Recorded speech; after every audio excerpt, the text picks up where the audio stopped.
This guy is not the hero, he's not the villain either. He's the reason villains have nightmares. He finds a book made up of human flesh. Even his own demonic underlings, the literal forces of evil, look at it and go, yeah, maybe don't. Does he listen? Of course not. Before he can even crack it open, he senses something. A spy sent to assassinate him. Big mistake, because this absolute menace doesn't just kill the guy. He grabs him and starts slicing off his fingers like he's meal prepping for a demonic barbecue. Then, and this is where it gets worse, he pours the spy's blood into the book, and out comes a blue spirit, who for some reason is red. She tries to seduce him, tries to claim his body. But here's the problem. He's crazier than the demon in the book. He sees through the illusion, turns the trap around, and instead of losing his body, he adds her as another one of his underlings. And the craziest part? That's not even where his story begins. To understand how he became the nightmare of the demonic world, we have to go back to the moment when he was supposed to die. Fueled by a thirst for revenge and a growing bloodlust, our protagonist has abandoned the peaceful life his grandfather once begged him to lead. He burns down a village and butchers its inhabitants with a simple herb-cutting sickle because he is hunting for a mysterious man who caused his grandfather's suffering. Known now as the Scythe Killer Demon, he finds that shedding blood feels more like liberation than a crime. This lack of restraint has allowed him to build a notorious reputation in just 1 month, but his streak of violence is abruptly halted when a powerful warrior intervenes. Using a technique called 3-star power, this hero sends the protagonist flying with a single blow, instantly exposing the massive gap between a raw killer and a trained martial artist. The situation turns dire as the protagonist realizes this middle-aged man with a scarred brow is not just a hero, but potentially a lead in his quest. Consequently, the warrior effortlessly restrains him and expresses shock that a boy with 0 martial arts training could survive his strike. To prevent any future threat, the man drops his heroic persona and brutally stabs the protagonist in the stomach and chest with a scorched black sword. As the villagers cheer for their savior, the MC lies dying in the dirt, consumed by fury at the man's hypocrisy and the bitter realization that he found his target only to be utterly defeated. Following his brutal defeat, the protagonist miraculously survives his wounds, only to wake up in a high-security prison facing a gruesome public execution. As he is paraded through the streets of Jeongyang County, the local officials reveal that despite his young age and strikingly handsome features, he is considered the most vicious criminal in their custody. While enduring the stones thrown by an angry mob, the MC realizes that the hero who defeated him was a martial artist using a supernatural energy called Qi. This leads him to a grim epiphany. To avenge his grandfather and survive the monsters of this world, he must somehow escape his death sentence and find a master to teach him martial arts. To survive the night, he must rely on the herbal knowledge his grandfather instilled in him to resist a cloud of sleeping incense drifting into the dungeon. While the guards and other prisoners fall unconscious, the MC pretends to be asleep to lure in a mysterious intruder who has infiltrated the prison specifically for him. Consequently, when the stranger moves in to inspect his face, the MC launches a desperate surprise attack with his wooden restraints. However, his lack of formal training proves fatal once again as the intruder effortlessly parries the blow and strikes his pressure points, leaving the protagonist's body completely paralyzed. The intruder is shocked to discover that the sleeping fragrance has no effect on the protagonist, as his childhood spent cultivating herbs with his grandfather built a natural immunity to the toxins. This lead-like resilience captures the attention of the intruder's master, a young man named Mok Gyeongwoon, who reveals himself to be the protagonist's literal doppelganger.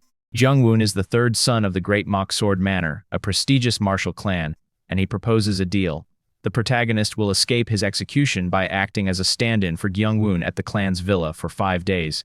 To ensure total obedience, the arrogant young master forces the protagonist to swallow a black poison pill, promising the antidote only after the mission is successfully completed. To survive the immediate threat of the prison, the protagonist nonchalantly swallows the poison and accepts the role, leading the martial artists to believe they have him fully under control. However, the moment his heavy iron-lined restraints are unlocked, the protagonist's true nature resurfaces with lethal efficiency. As they prepare to leave the cell, he exploits a split-second opening to snap Gyeongwoon's neck, killing his double instantly before the masked assailant can even react. By murdering the very man he was supposed to mimic, the protagonist has turned the stand-in plot on its head, leaving the stunned guard with a corpse and a cold-blooded killer who now holds all the cards. After the protagonist snaps the young master's neck, the masked assailant guard Cam nearly kills him in a fit of rage. However, the MC remains unnervingly calm, using his physical resilience and sharp wit to manipulate the situation. He points out that since the real Gyeongwoon is dead, guard Cam will likely be executed by the Mok Sword Manor for his failure unless they change horses and continue the charade with the MC as the permanent replacement. Although guard Cam is terrified by Boy's cold-blooded cunning and freakishly dense muscle structure, The prospect of controlling a puppet via the poison pill's antidote is too tempting to refuse. To survive the immediate aftermath, the MC fully commits to the role, nonchalantly stripping the corpse to swap clothes while Guardcam watches in disturbed awe. The protagonist even suggests mutilating the real young master's body to hide their slight physical differences, proving he has zero qualms about desecrating his own doppelganger to secure his future. Consequently, a new, far more dangerous alliance is formed. The death row inmate officially takes the identity of Mok Gyeongwoon, third son of the great Mok Sword Manor. Safely tucked away in the Mok family villa, the protagonist begins his transformation into the third young master by observing the scars left by the mysterious black sword. He realizes that while his monstrous healing factor saved his life, the gap in power between him and a true martial artist is still vast. Consequently, he decides to use his new identity as a cover to learn the secrets of Qi and martial arts, all while hunting for his grandfather's enemies. However, his freedom is short-lived as Guardcam places him under heavy surveillance, treating him like a disposable puppet rather than a partner. To survive this lockdown, the MC begins testing the boundaries of his guards, unsettling a female servant by requesting his beef be served raw and bloody, a chilling slip of his true, predatory nature.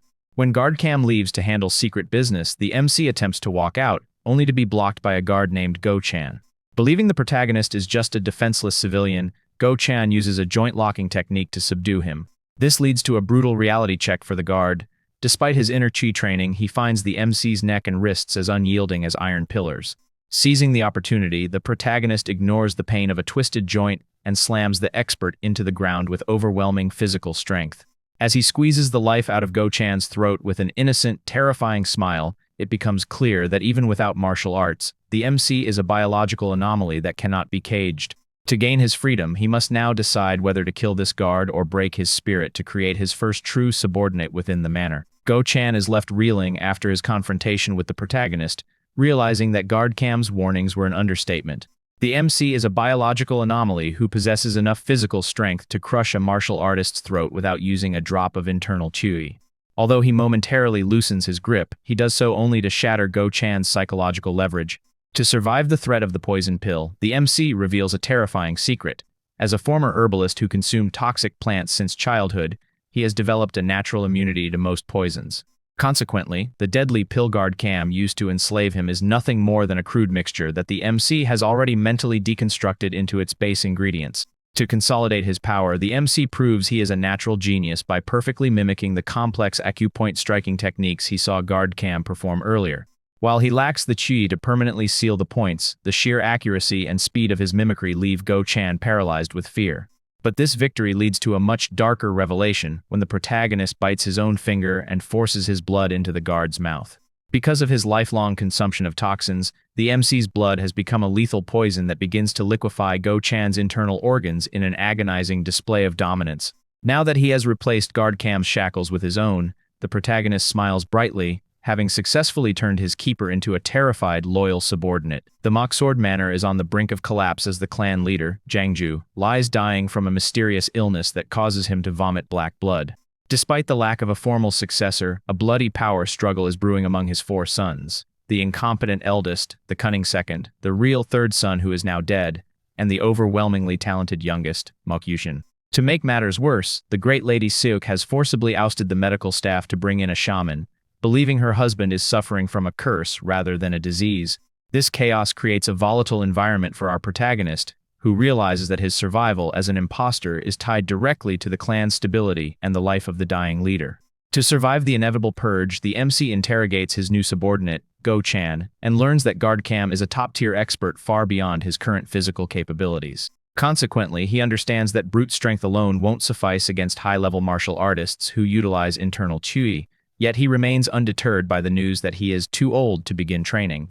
Realizing that the executioner Guardcam is already preparing to abandon him, the MC decides he must take control of his own destiny rather than waiting to be discarded. This leads him to a bold move. He orders the terrified Go-chan to lead him directly to the dying clan leader's bedside to assess the curse for himself. Along the way, they pass the training grounds where the youngest brother, Mok Gyeongwoon, is honing his elite martial arts. Go-chan warns the MC that the real Mok Gyeongwoon was previously beaten half to death by Yucheon for insulting his mother, urging him to avoid a confrontation that would expose his lack of skill.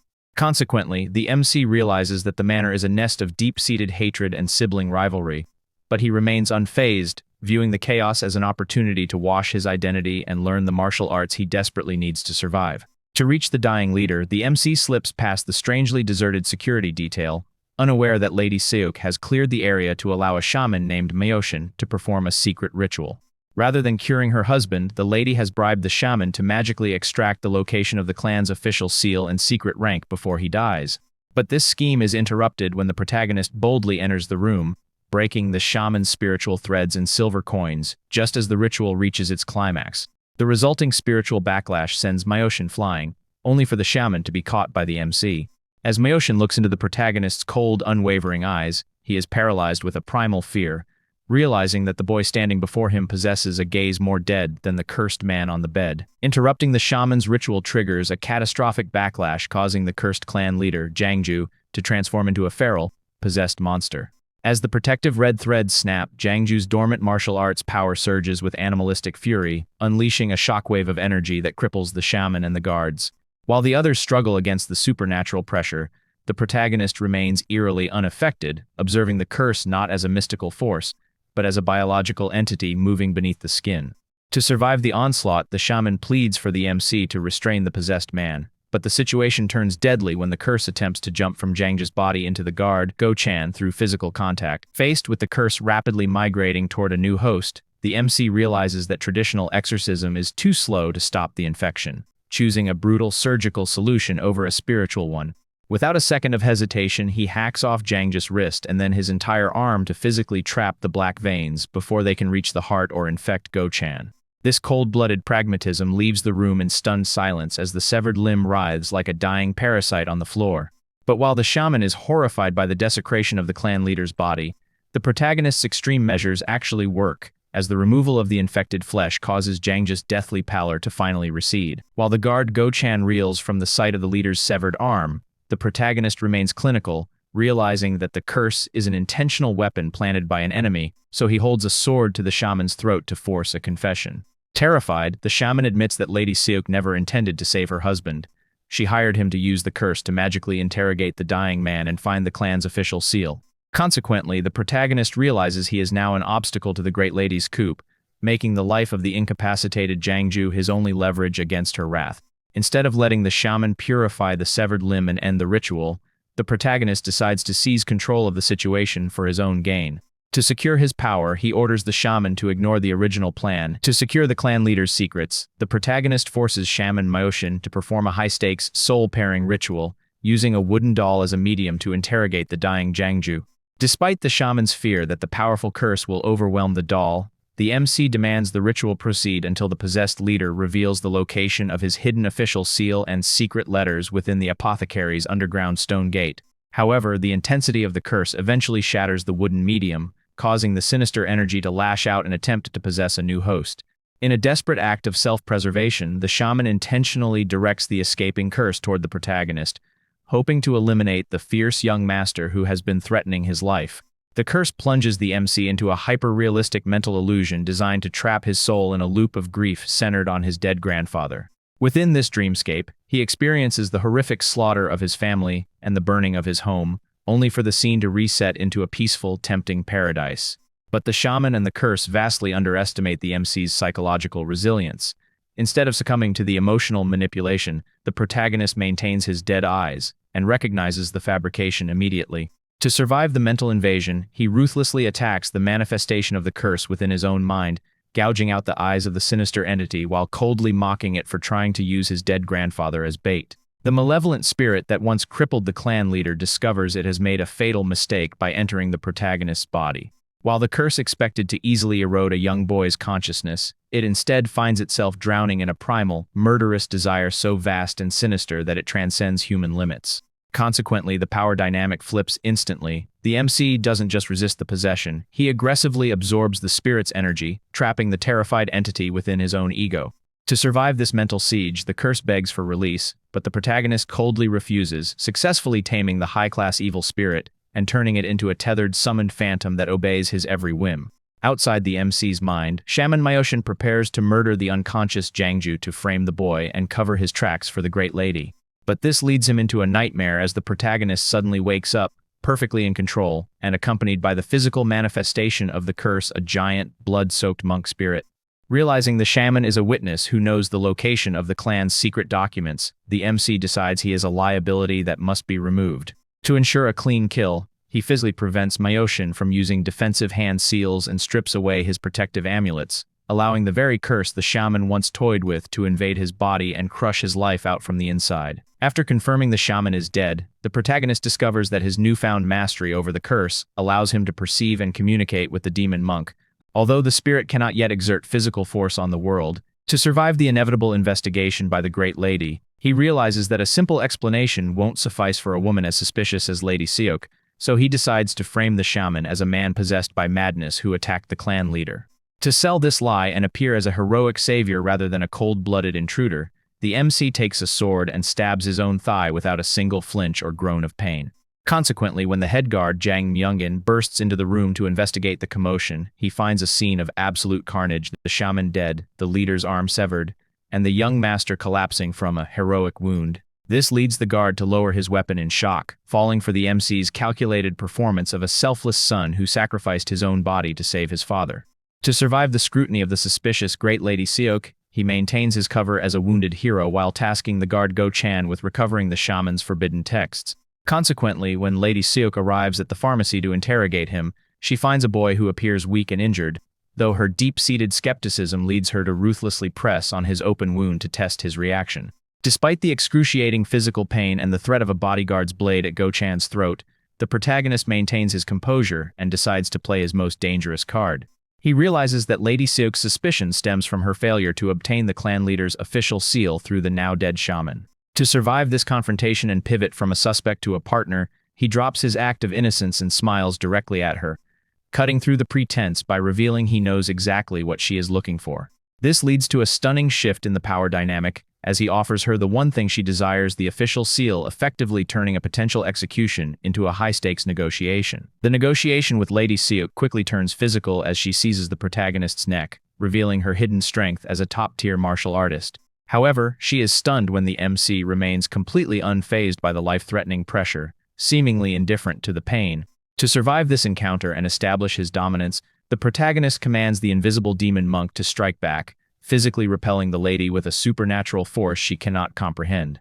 The MC escalates the demonstration by having his spirit phantom levitate and nearly suffocate one of her personal maids. This leads to a total collapse of Lady Seok's leverage, forcing her to abandon her aggression and listen to the protagonist's terms. He has no desire to become the clan leader, but he holds the location of the official seal that can crown the next one. He realizes that while Lady Seok needs the seal to ensure her son's succession before the leader wakes, he can just as easily offer that same power to her rival, the second son.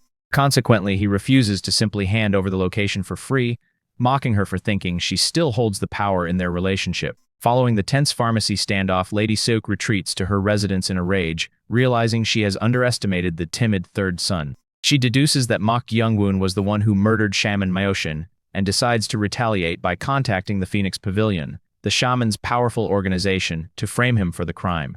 Meanwhile, the guard Go Chan finds himself trapped in a double life, fearing the MC's inhuman nature while being pressured by guard Cam to maintain control over their body double. While confined to the pharmacy, the protagonist ignores the political turmoil to study the stolen Book of Yin Yang, learning that his new servant, the demon monk, is a high-tier yellow spirit capable of killing living beings. To test the limits of this supernatural weapon, he uses the spirit to physically overpower Go Chan, confirming that while top-tier martial artists like Lady Seok can resist the curse, second-class warriors are completely helpless against it.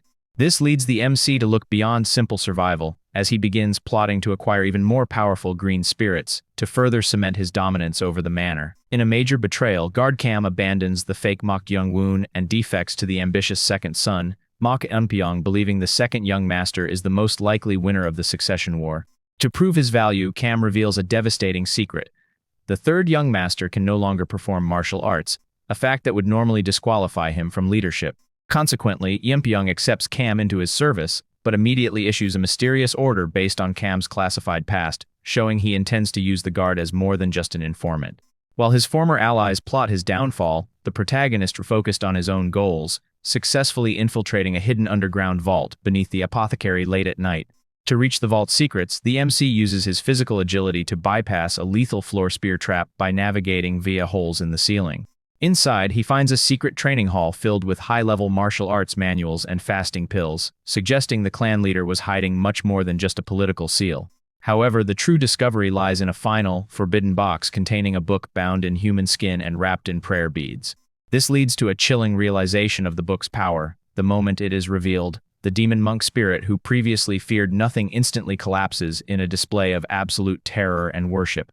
The MC has uncovered something far more dangerous than a family heirloom, just as his spirit slave warns him that intruders are closing in on the pharmacy. The assassin Jo Il-sang was sent by the second young master to verify if the MC has truly lost his martial arts, but he quickly becomes greedy after finding the MC reading the clan's legendary secret manual. Jo Il-sang confirms the protagonist has zero internal energy and knocks him out, believing he has secured the ultimate prize for his master. However, this leads to a fatal lapse in judgment. The protagonist was only feigning weakness to draw the assassin in. Using the demon monk to paralyze Jo Il-sang with a supernatural chill, the MC launches a brutal physical counterattack, using raw strength to shatter the assassin's face and danjon before he can even process how a man without energy could strike so hard. To survive the political fallout and gain more information, the protagonist drags the unconscious assassin into the secret underground cave rather than killing him outright. When Jo Il-sang finally wakes up, he finds himself stripped of all sensation and hanging upside down from the ceiling in total darkness. The MC reveals himself with a chilling, predatory grin, relishing the fear he has instilled in a warrior who once looked down on him. Despite Jo Il-sang's attempts to use the second young master's influence as leverage, the MC remains entirely unimpressed and begins cold-bloodedly severing the assassin's fingers to break his spirit. To survive the torture, Jo Il-sang confesses that he was sent to verify the MC's loss of martial arts, a secret leaked by the defecting guard cam. This leads the protagonist to realize that his inner circle is shrinking, but rather than panicking, he views the captured assassin not as a political liability, but as a necessary ingredient for a dark ritual. When Jo Il-sang desperately offers his life in exchange for mercy, the protagonist takes the offer literally. He positions the skin-bound book beneath the hanging man and slits his throat, using the holiday blood of a martial artist to break the spiritual seal on the relic. The sacrifice triggers a nightmarish transformation as the cave walls begin to weep blood, and the fifth blue spirit, a century-old vengeful entity, is unleashed. After sacrificing the assassin to break the seal, the protagonist faces the birth of the fifth blue spirit, a high-tier vengeful entity that manifests as a beautiful woman in red. Unlike the lowly demon monk, this spirit possesses overwhelming power, immediately flooding the cave with illusory blood and telekinetically slamming the MC against the walls to force him into surrendering his body. To survive this onslaught, the protagonist uses Hagem to see through the spirit's sensory deceptions, realizing the blood and drowning sensations are merely high-level hallucinations designed to break his will. A psychological battle of attrition begins, as the spirit realizes the boy before her possesses eyes that have already grown accustomed to the darkness of death.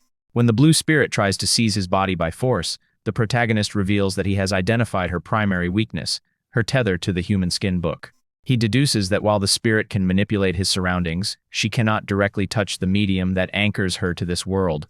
To permanently turn the tables on this century-old monster, the MC performs a move that defies all logic. He bites into and begins chewing the human skin cover of the forbidden book. This leads to a horrific reversal of power, as the spiritual damage to the book's skin inflicts direct, agonizing pain on the blue spirit's heart, proving that the protagonist isn't just a victim of the supernatural, but its most insane predator.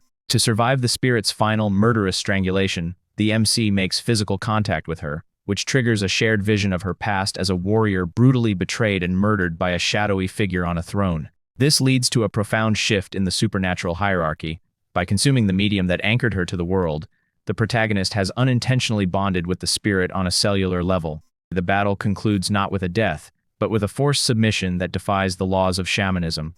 As the protagonist recovers, he observes mystical red threads connecting his own body to both the blue spirit and the demon monk, signaling that he has effectively consumed the contract.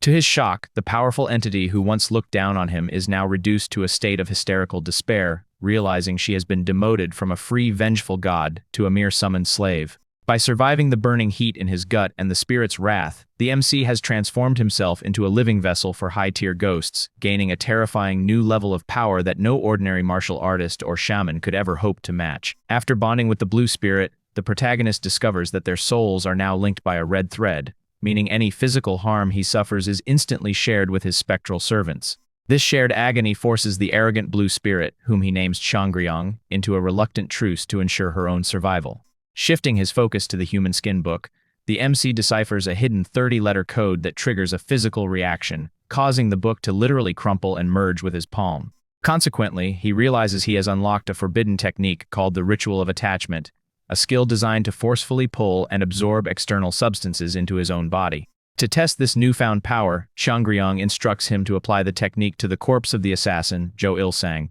By placing his hand on the dead man's danjon and reciting the decoded mantra, the protagonist experiences a surge of warmth as he physically drains the remaining internal energy from the body. This leads to a game-changing revelation. The MC, who previously lacked any martial talent, can now bypass years of training by simply stealing the energy of others. With a high-tier spirit providing reluctant guidance and a technique that allows him to harvest power from his enemies, the protagonist has officially evolved from a mere survivor into a supernatural predator. Guided by the reluctant blue spirit, Jeong, the MC uses his terrifying level of concentration to visualize his internal acupoints, successfully channeling the borrowed energy into a single strike that shatters a stone wall. This leads him to a dark realization: while he cannot keep the stolen power forever, he can use it as a temporary booster to become a lethal combatant. However, he notices a lingering cold energy in his gut that even the spirit can't explain, suggesting the ritual is changing his body in ways he doesn't yet understand. While the MC experiments with his new powers, Lady Seok hires a group of elite shamans from Gyeonggak to investigate the death of their colleague and eliminate the cursed third young master. Unfazed by the encroaching danger, the protagonist decides to ignite a political firestorm by burning the clan's secret martial arts manuals after perfectly memorizing their contents. He gives the charred covers and remaining pages to a terrified guard Go-chan, ordering him to deliver these remnants to the First Lady and the second brother. By destroying the physical books and revealing his knowledge of the second brother's dead assassin, the MC is intentionally provoking his rivals, transforming himself from a passive target into a chaotic mastermind who controls the clan's most valuable secrets. After Mok Gyeongwoon's brutal execution of the second young master's guard, Jo Il-sang, the political tension within the clan reaches a breaking point. Guard Cam is cornered by a furious Mok Eunpyeong, who demands the return of his missing elite warrior within 2 hours or Cam will pay with his life. Cam intercepts the loyalist guard Go-chan on his way to deliver the burned manual fragments and discovers the suspicious documents after a violent interrogation. Despite breaking Go-chan's bones, Cam is unnerved by the fact that the second-rate guard refuses to betray the MC, suggesting that Mok Gyeongwoon now exerts a psychological dominance over his subordinates that far exceeds his status as a powerless cripple. Desperate to find the missing Jo Il-sang and save his own neck, Guard Cam storms the pharmacy and confronts the protagonist with a hidden dagger. However, the MC remains terrifyingly calm, even as a blade is pressed against his ribs, showing that he has completely anticipated Cam's betrayal and shift in allegiance to the second young master.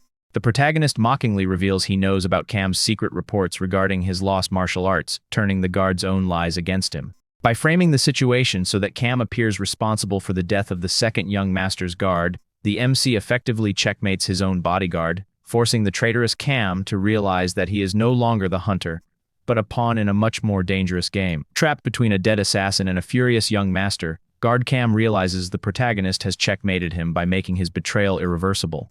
Seeking a way out, Cam attempts to extort the secret martial arts manuals from the MC, even going so far as to slaughter every witness in the pharmacy to prove his ruthlessness. To survive this confrontation with a first-class expert, the protagonist lures Cam into physical contact, activating the Ritual of Attachment to forcefully drain the guard's internal energy.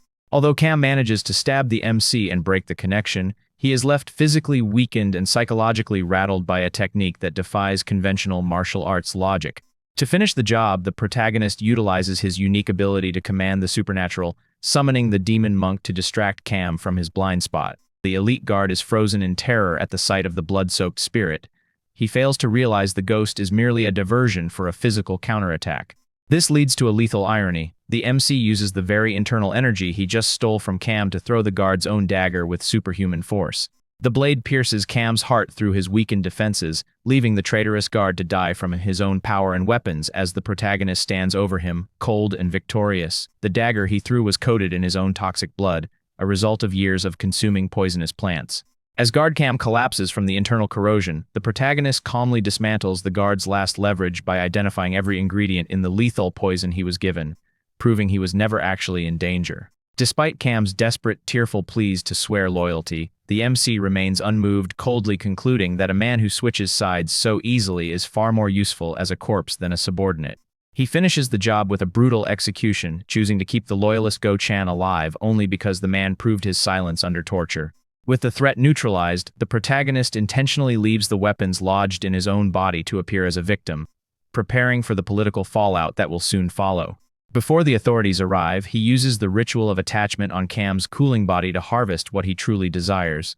While the massive internal energy of a first-class expert begins to dissipate, the MC discovers that the ritual consistently pulls a unique, chillingly sinister energy from the dead. This mysterious death energy coalesces in his abdomen, forming a permanent foundation that even the high-tier spirit Cheonggyeong watches with growing unease. In his residence, Mok Gyeongwoon arrogantly discusses his plan to manipulate Guard Cam into total loyalty by using fear and forgiveness.